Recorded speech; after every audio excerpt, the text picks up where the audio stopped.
My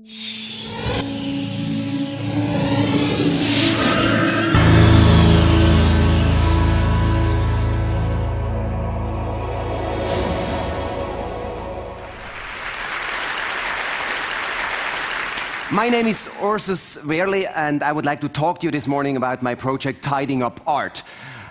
First of all, any questions so far? First of all, I have to say I'm not from around here. I'm from a completely different cultural area, maybe you noticed.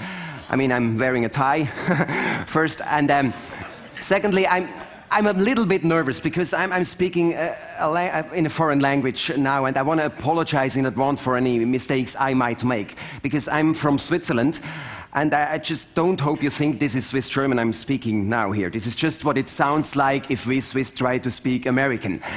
But don't worry, I don't have troubles with English as such. It's not my problem, it's your language after all. I am fine. After this presentation here at TED, I can simply go back to Switzerland, and you have to go on talking like this all the time. So, I've been asked by the organizers to read from my book. It's called Tidying Up Art, and it's, as you can see, it's more or less a picture book. So the reading would be over very quickly. But since I'm here at TED, I decided to hold my talk here in a more modern way, in the spirit of TED here, and I managed to do some slides here for you. I'd like to show them around so we can just, yeah. Actually, I managed to prepare for you some enlarged pictures, even better. So, tidying up art, I have to say, that's a relatively new term. You won't be familiar with it. It's a hobby of mine that I've been indulging in for the last few years, and it all started out with this picture of the American artist Donald Backler I had hanging at home. I had to look at it every day, and after a while I just couldn't stand the mess anymore this guy was looking at all day long. Yeah, I kind of felt sorry for him. And it seemed to me even he felt really bad facing these unorganized red squares day after day. So I decided to give him a little support and brought some order into neatly stacking the blocks on top of each other. Yeah. Yeah, and I think he looks now less miserable. And it was great. With this experience, I started to look more closely at modern art. And I realized how, the world of modern art is particularly topsy-turvy. And I can just show here a very good example. It's actually a simple one, but it's a good one to start with. It's a picture by Paul Klee. And we can see here very clearly, it's a confusion of color. Yeah, the artist doesn't really seem to know where to put the different colors, the various pictures here of the various elements of the picture. The whole thing is unstructured. We don't know. Mr. Klee was probably in a hurry. Maybe he had to catch a plane or something. We can see here he started out with orange, and then he already ran out of orange. And here we can see he decided to take a break for a square, and I would like to show you here my tidied up version of this picture. And yeah, and we can see now what was barely recognizable in the original. 17 red and orange squares are juxtaposed with just 2 green squares. Yeah, that's great. So that's just tidying up for beginners. I would like to show you here a picture which is a bit more advanced.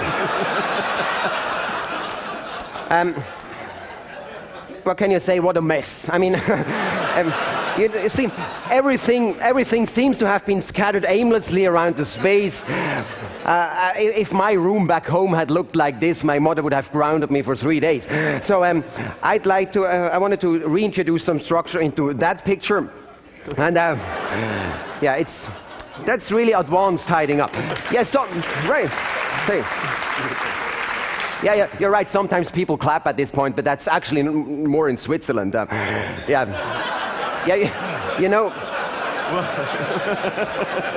Yeah, we Swiss are famous for chocolate and cheese. Our trains run on time. We are only happy when things are in order.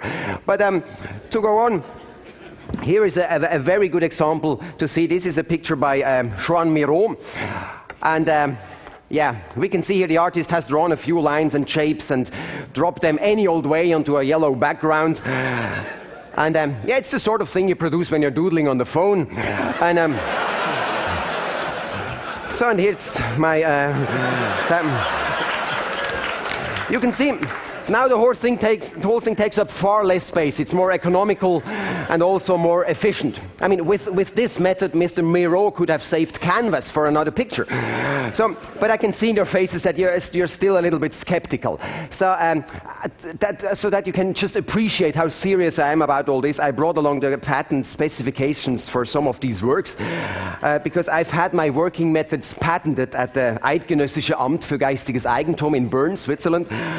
And I'll just quote from the specification. Laut dem Kunstprüfer Dr. Albrecht... It's not finished yet. Laut dem Kunstprüfer Dr. Albrecht Götz von Ohlenhusen wird die Verfahrensweise rechtlich geschützt, welche die Kunst durch spezifisch aufgeräumte Regelmäßigkeiten des allgemeinen Formenschatzes neue Wirkungen zu erzielen möglich wird. Yeah, well, I could have translated that, but you would have been none the wiser. So, I'm not sure myself what it means, but it sounds good anyway. I just realized it's important how one introduces new ideas to people. That's why these patents are sometimes necessary. I would like to do a short test with you. Okay? Everyone is sitting in quite an orderly fashion here this morning. So I would like to ask you all to raise your right hand. Yeah. The right hand is the one we write with, apart from the left-handers. And now, I'll count to 3. I mean, it still looks very orderly to me. Now I'll count to 3, and on the count of 3, I'd like you all to shake hands with the person behind you. Okay? 1, 2, 3.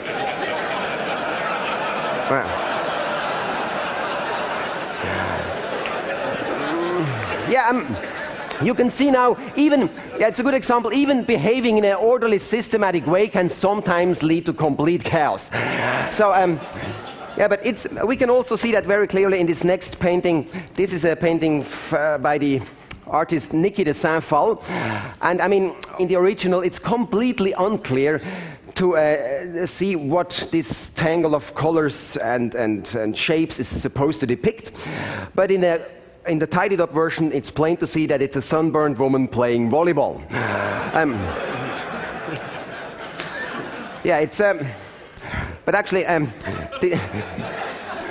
yeah, this one here, that's much better. That's a picture by Keith Haring. I think it doesn't matter. So, I mean, this picture has not even got a proper title. It's called Untitled, and I think that's appropriate. So, in the tidied up version, we have a sort of Keith Haring spare part shop. Yeah. This is Keith Haring looked at statistically. One can see here quite clearly, you can see here we have 25 pale green elements, of which one is in the form of a circle. Or here, for example, we have 27 pink squares, but only one pink curve. I mean, that's interesting. One could extend this sort of statistical analysis to cover all Mr. Haring's various works in order to establish in which period the artist favored pale green circles or pink squares. I mean, the artist himself could also benefit from this sort of listing procedure by using it to estimate how many pots of paint he's likely to need in the future. One can obviously also make combinations. For example, with the Keith Haring circles and Kandinsky's dots. You can add them to all the squares of Paul Klee. In the end, one has a list with which one then can arrange. Then you categorize it, then you file it, put that file in the filing cabinet, put it in your office, and you can make a living doing it. Yeah, from my own experience. So actually, I mean, here we have some artists that are a bit more structured. It's not too bad. This is Jasper Jones. We can see here he was practicing with his ruler. But I think it could still benefit from more discipline. And I think the whole thing adds up much better if you do it like this. Yeah.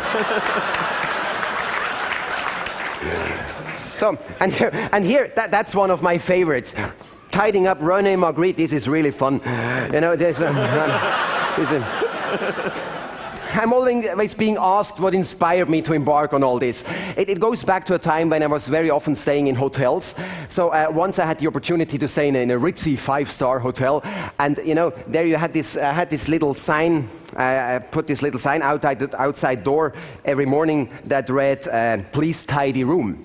I don't know if I have them over here. So. Actually, my room there hasn't been tidied once daily, but 3 times a day. So after a while, I decided to have a little fun. And before leaving the room each day, I'd scatter a few things around the space, you know, like books, clothes, toothbrushes, etc. And it was great. By the time I returned, everything had always been neatly returned to its place. And then one morning, I hung the same little sign onto that picture by Vincent van Gogh. And you have to say, this room hadn't been tidied up since AD 88. So, and when I returned, it looked like this.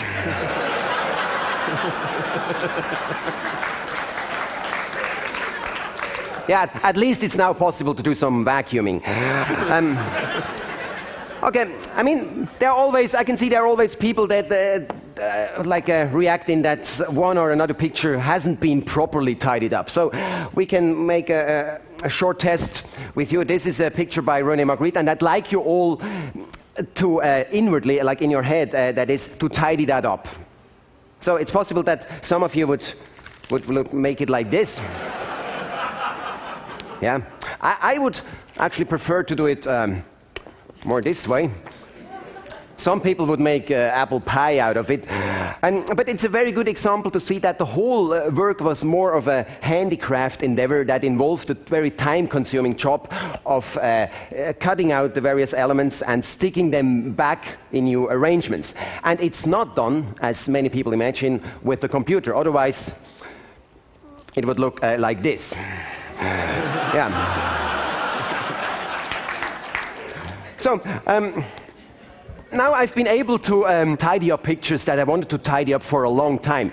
Here, a very good example here, Jackson Pollock, for example. It's again, yeah, that's a really hard one. So, but after a while, I just decided here to go all the way and just put the paint back into the cans.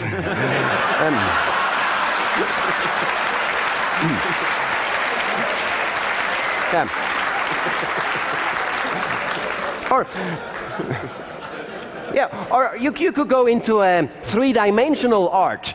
Here we have the Fur Cup by Meret Oppenheim. Here I just brought it back to its original state. And,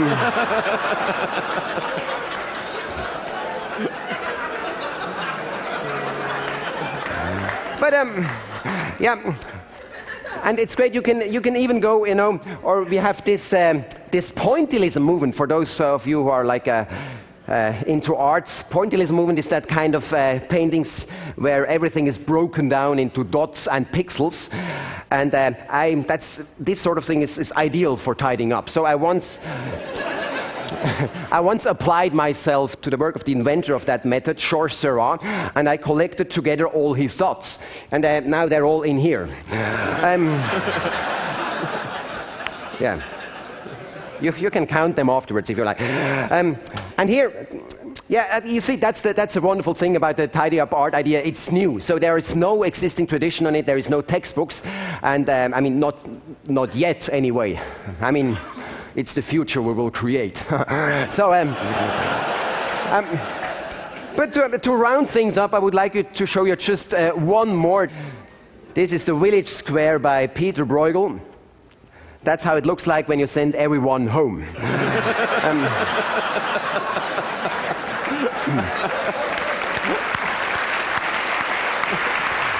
But yeah, maybe you're asking yourselves where all Bruegel's people went. Of course, they're not gone. No, they're all here. Yeah, just pile them up.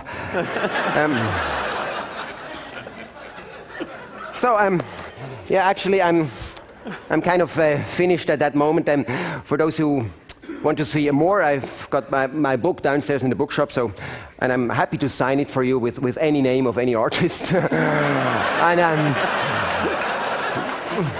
but But before leaving, I would like to show you, I'm working right now on another, in a related field. With my tidying up art method, I'm working in a related field.